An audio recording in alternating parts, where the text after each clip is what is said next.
जिस चैनल में आप सभी का स्वागत है। किरात अर्जुन युद्ध भगवान शिव जी की कथा। कर्ण को युद्ध में मार गिराने के लिए अर्जुन पश्चाताप प्राप्त करना चाहता था। अपने इस कार्य को पूरा करने के लिए वह इंद्रनील पर्वत पर शिव की मिट्टी की प्रतिमा बनाकर तपस्या करने बैठ गया। उसकी कठिन तपस्या से समूचा वन प्रदेश जल उठा। वहाँ रहने वाले ऋषि मुनि घबरा गए। वे भगवान शिव के पास पहुँचे। भगवान शिव पार्वती सहित अपने आसन पर विराजमान थे। भगवान शिव की स्तुति करने के पश्चात ऋषि मुनियों ने कहा, भगवान एक तपस्वी जंगल में घनघोर तपस्या कर रहा है। उसकी तपस्या के हवन कुंड की आग से समूचा जंगल तपने लगा है। हम लोगों का वहाँ रहना मुश्किल हो गया है। कृपया हमें उससे मुक्ति दिलवाइए। भगवान शिव ने उन्हें आश्वस्त किया। फिर ऋषि मुनि वापस अपनी कुटिया की ओर दौड़ गए। जब ऋषि मुनि चले गए तो शिव पार्वती से बोले, वह निश्चित रूप से अर्जुन ही है देवी। और ऋषियों का अनुमान बिल्कुल सही है। पार्वती बोली, लेकिन वह कठिन तप किस लिए कर रहा है? स्वामी, इसका पता लगाना चाहिए। आपने ऋषि मुनियों को आश्वासन भी दिया है। शिव जी बोले, वह पाशुपत अस्त्र प्राप्त करने के लिए तप कर रहा है देवी। बिना पाशुपत प्राप्त किए हुए वह अपना तप भंग नहीं करेगा। तो फिर पार्वती बोली। शिव बोले, हम वेश बदलकर उसके पास पहुँचते हैं। उसकी परीक्षा करेंगे कि वह पाशुपत अस्त्र धारण करने का अधिकारी है भी या नहीं। अगर वह अपनी परीक्षा में सफल हुआ तो मैं उसे पाशुपत दे दूंगा। शिव और पार्वती दोनों ने वेश बदल लिया। शिव किरात बन गए और पार्वती किरात की पत्नी। शिव के गणों ने स्त्रियों का वेश धारण कर लिया। कुछ गण पुरुष वेश में ही किरात का वेश धारण किया उनके साथ चल पड़े। वे सब वन में पहुंचे जहां अर्जुन शिव की प्रतिमा के सम्मुख बैठा कठिन तप कर रहा था। निकट ही धरती पर उसके अस्त्र शस्त्र रखे हुए थे।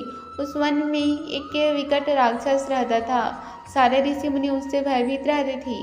राक्षस ने अर्जुन को अकेले बैठे तप में लीन देखा तो उसने एक सुअर का वेश बनाया और वह सीधा अर्जुन की ओर झपटने को तैयार हुआ। तभी शिव और पार्वती की निगाह अर्जुन पर झपटने को तैयार उस सुअर रूपी राक्षस पर पड़ी। यह देख पार्वती बोली, देखो देखो भगवान, यह राक्षस अर्जुन पर झपटने की तैयारी कर रहा है। उसे समाप्त कर दो, अन्यथा वह आपके भक्त को मार डालेगा। शिव जी बोले, वह ऐसा नहीं कर सकेगा देवी। इससे पहले कि वह अर्जुन के पास पहुँचे मैं उसे समाप्त कर दूंगा। यह कहकर शिव जी ने अपने धनुष पर बाण चढ़ा लिया। वे बाण छोड़ने को उद्यत हुए, लेकिन अर्जुन भी सजग था। सुअर के भागते कदमों की उसे भी आहट मिल चुकी थी। अर्जुन फुर्ती थे, उठ खड़ा हुआ और अपना धनुष लेकर उस पर बाण चला दिया। किरात रूपी शिव और अर्जुन दोनों के बाण एक साथ छूटे और सुअर रूपी राक्षस के शरीर में जा घुसे। सुअर के मुंह से दिल दहला देने वाली चित्कारें फूट निकली। समूचा जंगल कांप उठा। मरते ही उसका मायावी रूप समाप्त हो गया और वह एक पहाड़ की तरह जमीन पर धड़ाम से आ गिरा। किरात बने भगवान शिव के गणों ने जय जयकार करनी आरंभ कर दी। किरात और अर्जुन दोनों एक साथ मृत सुअर के पास पहुंचे। अर्जुन मुस्कुराते हुए बोला, निशाना तो तुमने ठीक ही लगाया, किंतु तुम चूक गए।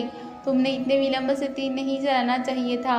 देखो मेरा निशाना कितना सच्चा है। एक ही बार में सुअर को यमलोक पहुंचा दिया। किरात बोला, लेकिन यह तो मेरे बाण से मरा है। मेरे सब साथी जानते हैं कि बाण मैंने पहले चलाया था। सुअर मेरे बाण से मरा है न कि तुम्हारे बाण से। अर्जुन की भी कुटी तन गई। वह क्रोध में आकर बोला, बाण मेरा लगा है। सुअर मेरे ही बाण से मरा है न कि तुम्हारे बाण से। शिव बनी किरात ने भी गुस्से से भर कर कहा, तो फिर ठीक है, इसका फैसला युद्ध से हो जाए। जो जीत जाए वहीं से मारने को वास्तविक अधिकारी माना जाएगा। फिर दोनों में भयानक युद्ध छिड़ गया। दोनों ओर से तीरों की वर्षा होने लगी।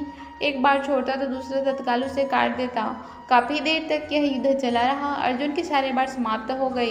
वह चिंतित होकर सोचने लगा, आश्चर्य है, मेरे सारे बाण समाप्त हो गए, किंतु किरात को एक खरोच तक भी नहीं आई है। यह कैसा चमत्कार है।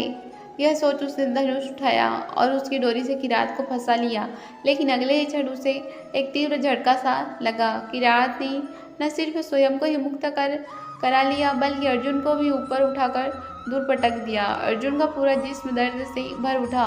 गुस्से में भर कर उसने तलवार उठा ली और किरात पर टूट पड़ा, लेकिन किरात के शरीर से टकराते ही उसकी तलवार टूट गई। अर्जुन गुस्से से पागल हो उठा। वह पेड़ उखाड़ उखाड़ कर किरात पर प्रहार करने लगा, किंतु किरात तो जैसे फौलाद का बना हुआ था।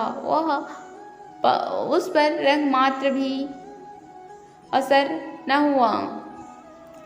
वह उसी तरह खड़ा मुस्कुराता रहा।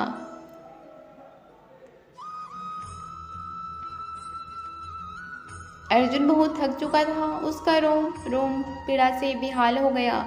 बेबस होकर वह पुनः भगवान शिव की प्रतिमा के पास पहुंचा और उनकी स्तुति करने लगा। हे त्रिशूलधारी, यह कैसे चमत्कार है! एक साधारण सा किरात और इतना बल, अब तुम्ही मेरा रक्षा करो। अर्जुन ने फूलों की माला शिव की प्रतिमा के गले में डाली। आराधना करते ही उसके शरीर में नवीन स्फूर्ति पैदा होने लगी। वह पुनः स्वस्थ होकर किरात की ओर बढ़ा, लेकिन अगले ही क्षण उसके आश्चर्य पर परवाह न रहा। शिव की प्रतिमा पर उसके द्वारा चढ़ाई गई फूलों की माला किरात के गले में जुड़ रही थी। अर्जुन तुरंत समझ गया कि किरात कोई और न होकर स्वयं साक्षात शिव हैं। वह किरात के चरणों में पड़कर रोंधे गले से बोला, मुझसे बड़ी भूल हुई भगवान, मुझ निर्बुद्धि को क्षमा कर दीजिए।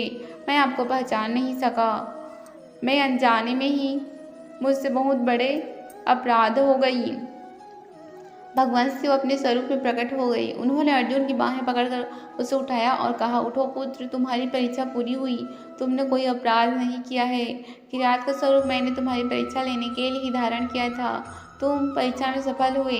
मैं तुम्हारी भक्ति से प्रसन्न हूँ। मांगो पुत्र, क्या मांगते हो? अर्जुन बोला, भगवान, मुझे पाशुपत अस्त्र चाहिए ताकि युद्ध में मैं अपने शत्रु का संहार कर सकूं। शिव बोले, पाशुपत तुम्हें मिल जाएगा पुत्र, लेकिन तुम्हें पहले उसे चलाने की विधि सीखनी पड़ेगी, अन्यथा वह तुम्हारे लिए ही विनाशकारी सिद्ध हो जाएगा। यह कहकर भगवान शिव ने उसे पाशुपत अस्त्र दिया और साथ ही उसे चलाने की विधि समझाते हुए बोले, पुत्र, तुम इसे सिर्फ धर्म के कल्याण हेतु ही प्रयोग कर सकोगे। याद रखना, क्रोध में इसे किसी निर्बल आदमी और भूत से भी प्रयोग मत करना। और हाँ, इसका प्रयोग सिर्फ एक ही बार किया जा सकता है। पाशुपत अस्त्र देकर शिव तो पार्वती सहित अंतर्धान हो गए। अर्जुन पाशुपत लेकर अपने भाइयों से आ मिला। बाद में इसी पाशुपत से उसने महाभारत युद्ध में कर्ण का वध किया था।